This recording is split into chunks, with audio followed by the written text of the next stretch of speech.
Today's daf is Nazir daf Nun Zayin Nazir 57.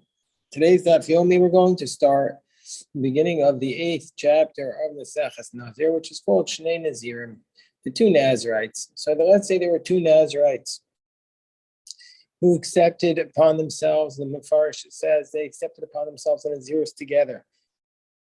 Excuse me. So they both have the same day of termination of their Naziris.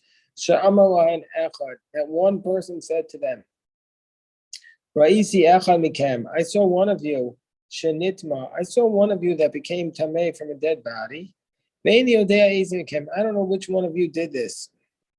And they were quiet, Tosfos explains, because if they weren't quiet, we learn in Kedushin that if it's just one witness and you reject his claim, then we don't believe the one witness. But in this case, they're quiet. So we believe the one witness that one of them had become tameh, but we don't know which one. So what they do under those circumstances are megalchon and carbon tumah. At the conclusion of their nazirus, at the 30 days, what they do is they would cut their hair and they bring the carbon tumah, the carbonos that you bring it as a result after you have the ashes of the red heifer spring upon you on day 3 and day 7. And you cut your hair, you bring the carbon tumah, which is the ola, the chatas, and the asha. And then, and at the same time that they bring the carbon tumah in partnership, they also bring the carbon tahara. At the same time, they also bring the ola, chatas, and the shlamim. The omer, and they say, imanihu tameh, if I was the one who was tameh, carbon tumah shali. And they say at this point, Tosfos says they don't actually have to say lav dafka nakat v'omer. When it says and they say, it wasn't being specific. Now meaning we know what's going on. That this is the subtle subtext. Or I don't know if it's subtle. This is the subtext. They say if I'm the one who's tameh, the carbon tumah shali, then the carbon tumah is mine. The carbon tahara shalcha. And you're the carbon tahara. But if I'm the one who's tahara, carbon tahara shali, the carbon tumah shalcha. If I'm the one who's tahara, then the carbon tahara is mine, and the carbon tumah is yours. So they bring it in partnership, and there's this stipulation, conditional clause related to their sacrificial offerings. Misofrin shloshim yom, and then they count 30 days, another 30 days. Umevian carbon tahara, and then they bring the carbon tahara at the end of it. The Omer, and they say, Imaniu tameh, if I'm the one who was tameh, carbon tumah shali, then the previous carbon tumah was mine, the carbon tahara shalcha. And this is your carbon tahara. And that was your carbon tahara. Then vizeh carbon taharasi. Then this one is my carbon tahara. Imaniu tahara, if I was the one who was tahara, carbon tahara shali, then the previous carbon tahara was mine, carbon tumah shalcha. And the previous carbon tumah was yours. And this is your carbon tahara. So basically, they do it on a conditional clause. Tosfos says when they bring the 30 days and they bring the carbon, they bring it in partnership. And what about the carbon tumah? So Tosfos says they bring the chatasof and the oasof, but the asham they don't bring on a suffix. So the oasof, Tosfos says, will be a nedava. The chat will be voluntary offering, which is the beginning of our parsha this week. Vayikra chatas safek otochon. The chatas safek, chatas out of a day will not be eaten, and the asham that he doesn't bring, it is not ma'akiv, is not essential. And this is like the Rabbanon in chapter 3. The Chachamim omer hevi chataso v'hevi ashamo. But so, and then he counts another 30 days until he can drink the wine and cut his hair the second time. So now the Gemara says, Katani, it says, Shnei Nazirim Sha'amalam Ra'isi Echem Echem Shenitma. So the case of our Mishnah, the Gemara assumes, is that there are two Nazirims, two Nazirites, and one of them said, Sha'amalam Echad, that one of them said, I saw one of you, there was a third person there, he said, I saw one of you that became Tameh. And I don't know which one. More asked the question, why is that the case? Why should that work? Why should we be concerned? Because Because here we're obviously going to be concerned. We make him bring the sacrifices because it's a doubt, a suffix, whether or not he's tamei. It's a doubt whether or not he's tamei. But why should that matter? What's the source for the idea that there's such a concept that if you're suffix tuma, and if there's a doubt about tuma, we have a principle which we learn from Masechah Sota that suffix tuma in the public domain is lenient and in the private domain is strict. But what's the source for the idea that suffix tuma in the private domain is strict? We learn out from the Sota. What's the case of the Sota? A woman is secluded with a person who she's accused of having adultery with. And so there, in that case, we don't know if she had adultery, so we're going to be strict, and we're going to make her drink the bitter waters. So we learn out from the Sota, B'mas Sota, just like the Sota, Boel V'Niveles, just like the Sota, it's really just the man who's with her, that's called the Boel, and the Niveles, and the woman who's accused of having adultery. Af kol suffix, Tuma B'Rishus Hayachid.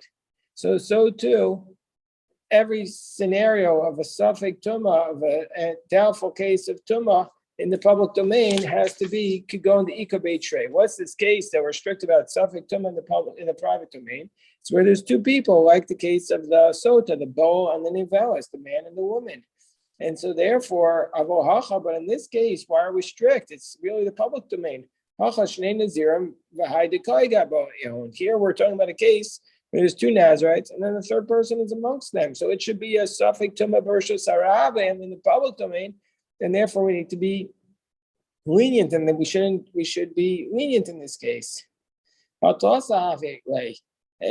there's three people here, and suffix tuma b'rishus harabim. We call suffix tuma b'rishus harabim sveikotar. Anytime we have a case of a doubt of tuma in the public domain, we should say it's tahor.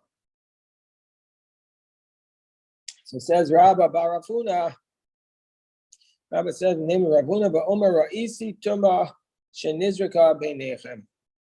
So Rabba Barafuna says what we're talking about is the following: that there was one person who says, "I saw a tuma that was thrown amongst you." Really, there was only two people. The third person was standing far away. Meaning that he's standing off by himself, and he saw from a distance. These two people were there, and there was a dead body that was tossed amongst them. And so therefore, it was really just the exact same case as the two people of the bowl and the nivelis. So that's exactly the case. So Amar Rav Ashi says, Dekanami. Indeed, we can make this inference from the text of our Mishnah, because we're on top of 57b. Because what does the text of our Mishnah say? Dekatani. He says, I don't know which one of you. So how is that an inference? So he says, he doesn't know. He never will know. It doesn't say I forgot. He says, I never knew. I wasn't amongst you. So I never knew which one of the two of you it hit. I just know that the dead body touched one of you, but I'll never know which one. It wasn't that I saw it and forgot it, but I was at a distance, so I didn't have clarity on that issue. Under those circumstances, we're on the top of the Gemara 57b. We said that they cut their hair and they bring the carbon tumba where one of them became. We know that one of them was tamei. We just don't know which one. So the Gemara is going to introduce a topic that there's a prohibition in the Torah, there's two prohibitions. One is you're not allowed to cut the corners of your hair, of your head. You're not allowed to round off your head. And also, you're not allowed to cut off the corners of your beard. And so we don't know exactly where these are, but from on your face, from the comparison of these two prohibitions, the Gemara is going to say that a woman is not going to be included, since a woman is not included in the prohibition of cutting off the beard. The Gemara in Kedushin tells us that one of the reasons is because she doesn't have a beard, and then the Gemara gives another reason over there as well. But simply speaking, because she doesn't have a beard, so therefore she's also not going to be included in the prohibition of rounding off the corners of her head. And so that's one point to bear in mind. Another point to bear in mind is that this prohibition of not cutting off the corners of your head, was akifu pas roshem, not cutting off your payos, is not just a prohibition on the person doing the cutting, but also on the person who's allowing the cutting to be taking place. So therefore, we go back to the text of our Gemara. So the Gemara asks, Va'amai. So the Gemara says, why are you allowed to cut your hair? Why are you allowed to cut your hair the second time? So every time you cut off all the hair from your head, you're violating this prohibition of, well, the prohibition is you're not allowed to cut off the corners of your head. But if you're a Nazir, when you cut off the corners of your head, when you cut off all the hair from your head, you're allowed to cut off the corners of your head, because then you're a Nazir and you're commanded to cut off all the hair from your head. So therefore, the Gemara is asking, if we don't know for sure that you're a Nazir, how are you allowed to cut off the corners of your head? How could you cut off your head at the end of your Nazirus? Maybe you weren't Tameh. And so the first time you cut off your hair, there you were doing what the Nazir was supposed to do. And now the second time, you're just cutting off your hair without actually having been a Nazir. You're violating this prohibition of Hakafa, of Lusakifu, Pas Rashem. So Amar Shmuel Be'isha V'Katan. So Shmuel says the Kimta of our Mishnah is we're talking about a case of a woman and a minor, because a woman is not included in this prohibition of Lusakifu, Pas Rashem. And so therefore, when she cuts off the hair from her head, she's not in violation of any prohibition. So therefore, we could do it out of a doubt. Also, a minor who is old enough to make the vow, but he's not old enough to be in this prohibition, and so therefore, also the minor is not going to fit within the category. So the Gemara says, "V'lukma begadol." So why does Shmuel have to say that it's referring to a minor and a woman? Why don't we say it's referring to an adult? And Shmuel could have fallen back on this on another position. What's the other position? Hakafas kol arosh, loshma kafa. That actually, where is there a prohibition where you cut off the corners and leave the middle of the hair there? That's the prohibition. But if you're going to cut off all the hair from your head, then you're not just cutting off the corners, you're cutting off all the hair. So therefore, in that case, Shmuel could have argued that that's not a prohibition, and that's why we're doing this, because you're cutting off all the hair from your head. So why doesn't we say V'lukma begala? Why doesn't Shmuel say that it's referring to an adult male, and yet that kafa is called rosh shma kafa, and yet when he cuts off all the hair from his head, that's not called a kafa. From the fact that he doesn't say this, Shma minaka savar Shmuel, we learn from this that Shmuel's of opinion hakafa is called rosh shma kafa. We learn from here that Shmuel's of the position that cutting off all the corners of your head is still in violation of the prohibition. Because if it wasn't in violation of the prohibition, Shmuel would have given that answer. And someone to say that the reason is, the Rambam explains, because why would it not be a prohibition if you cut off all the corners of your head? Because the whole prohibition is to highlight that you have the corners of your head, because this whole prohibition, maybe the source for it, says the Rambam, is the fact that you're looking like the haircuts of the idolaters. So therefore, it's only a problem if it looks like the haircuts of the idolaters. But to shave your head completely, according to this approach, wouldn't be within the biblical prohibition. Marzutra taught this teaching of Shmuel that the Ukimta of our Mishnah is referring to a minor and a child and a woman. He learns it on the next clause in the Mishnah. That let's say you have a Nazir, like we said in our sugya yesterday. Let's say you have a Nazir shayatame besafek. Let's say you have a Nazir who was, we're not sure if the Nazirite was tamei, and also he was muchat besafek, and also he was perhaps a mitzora. We weren't sure. He was an ambiguous tamei and ambiguous mitzora. And we had said, and we're going to say in the Mishnah, ochel bekachim wa'achar shishim yom, that because we're not sure if he was a mitzora or not, he can only eat the sacred food after he waits 60 days. After each of the first 30 days, he does the part of the purification process of the mitzora, which normally you do 7 days apart, but this time you do 30 days apart. And umegaleach dalat taglachos, and he cuts his hair 4 times after each of the mitzora purification processes, and then after each of the 2 Nazir processes, perhaps he was tamei. but how could he be cutting his hair each time? How could he be cutting his hair the fourth time?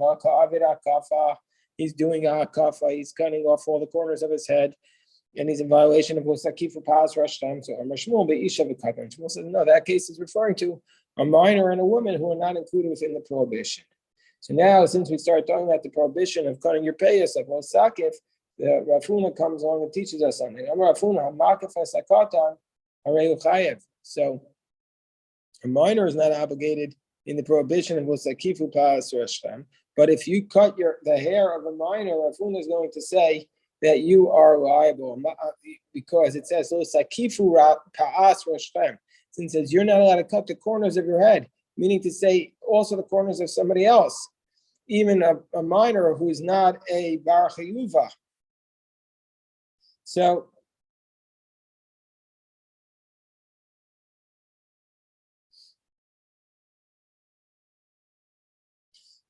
Tosu says, well, what about, okay, so we see from Rav Huna that you're going to be in violation of also cutting off the corners of the head of the minor. Even though the minor is not obligated, you're going to be in violation of this prohibition. So what about a non-Jew? Are you allowed to be a Jewish barber and cut off the payos of a non-Jew? So that Tosfos and the Rush say, no, that's not going to be a concern because it says Rush Eichem. It's only on your if you're Jewish. But what about a woman? Are you allowed to cut off the corners of the head of a woman? Are you allowed to give a woman, cutting off her payas? So Tosfos leaves that as a tzarach ihur. It's a question whether or not there's a prohibition for a man who's commanded in this mitzvah of sakifu to cut off the corners of the head of a woman. And anyway, when Rav Huna said this, that if you cut off the hairs of a minor, you're going to be liable. So Amarle for sakifu ta'as rashtem. So Amarle Ravadi Baravo Rav Huna v'didach ma megalachahum. So he said apparently Rav Huna's own children, their hair was cut off. Their hair was rounded. So he said, "Who's cutting off your hair?" So he saw. Tosfos says he saw the small children who had their hairs cut off. So it's a question of whose hair was rounded off. Was it specifically Rav Huna's, or children at that time had to practice to round off their hair? But anyway, he asked a very sharp question. So the Mefarsh says that was the way they practiced after they got sick. They used to cut their hair. So he said, who does your hairs, your children's hairs? So Rav Huna responds, Amarle Chova. So he says, Chova. That was the name of his wife. The name of Rav Huna's wife was Chova. So therefore, Rav Huna said, my wife does it, because a woman is not commanded on the prohibition of Akafa Sarosh. And so therefore she was not included within this prohibition, and so therefore she was allowed to do it. So Rav Huna was of the position that you're not allowed to cut the hair of a minor, but that prohibition is only against a man, but a woman would be allowed to cut the hair of the minor. And so therefore he said Chova is the one who did it. So Rav Ada bar Ava said, well, no. He said Chova tikperinun Chova livnei. He said Chova will end up bearing her own children. Meaning to say, he said it almost like a warning. If you're going to allow your wife to do this, then she's going to end up bearing her own children. Why? Because the Mefarsh explains that according to you, you said that you're not allowed to cut the hair of a minor. And so therefore, if there's a prohibition to cut the hair of a minor, then a woman also should be prohibited to do it. But according to me, that everybody can cut the hair of a minor, even an adult. And so therefore, for sure, a woman could do it. And so therefore, according to me, the woman will be exempt. But according to you, a woman shouldn't be allowed to do it. And so therefore, that's what he said. He said you shouldn't allow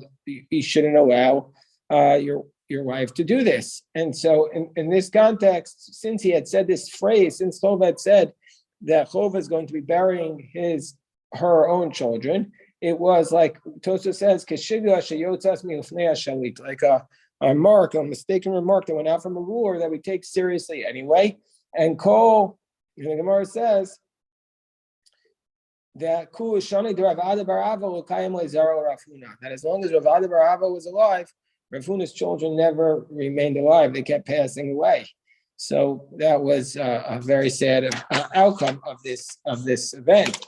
But anyway, we see from the Gemara that Rav Huna and Rav Ada are arguing about two things. At first, whether or not you're allowed to cut the hair of a minor, that according to Rav Huna, you're not allowed to do the pas or shem of a minor, and according to Rav Ada bar Ava, you are potter if you do that. And number two, can a woman do this? So according to Rav Ada bar Ava, a woman is not allowed to do it. She would be obligated. She would be chayeves if she would cut the hair of a man, and Rav Ada and Rav Huna would say the woman is exempt. So the Gemara asks, both of them are of the position that even if you cut the hair off of all the head, it's called hakafa, and you're in violation.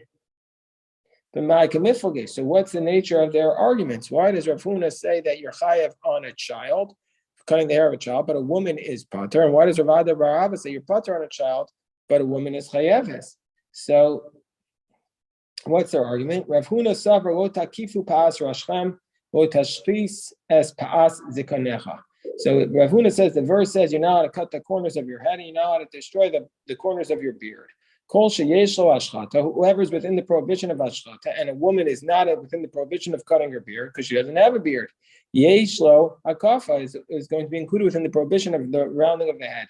And these women hold so the woman, since she's not in the prohibition of cutting the beard, she's not going to be in the prohibition of hakafa, and so therefore she's going to be allowed to cut the hair. So Rav Ada bar Ava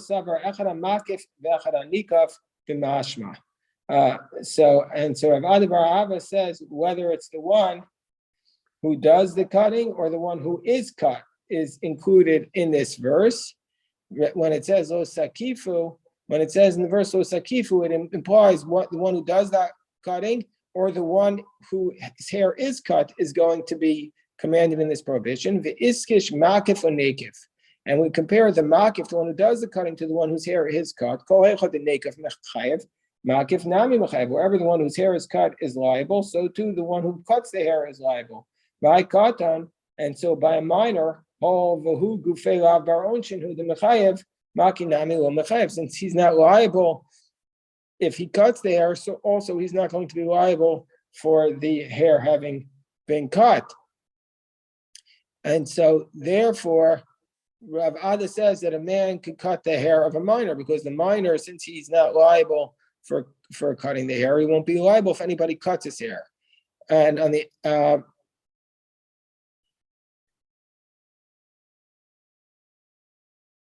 so he says, but according to you, Rav Huna, that a minor is prohibited to the hakafa. We shouldn't allow a woman to cut his hair. So that was the dispute between Rav Ada bar Ava and Rav Huna. So so we'll stop. Well, Rav Huna is going to allow the woman to do the hakafa, even against somebody who's prohibited to do the hakafa.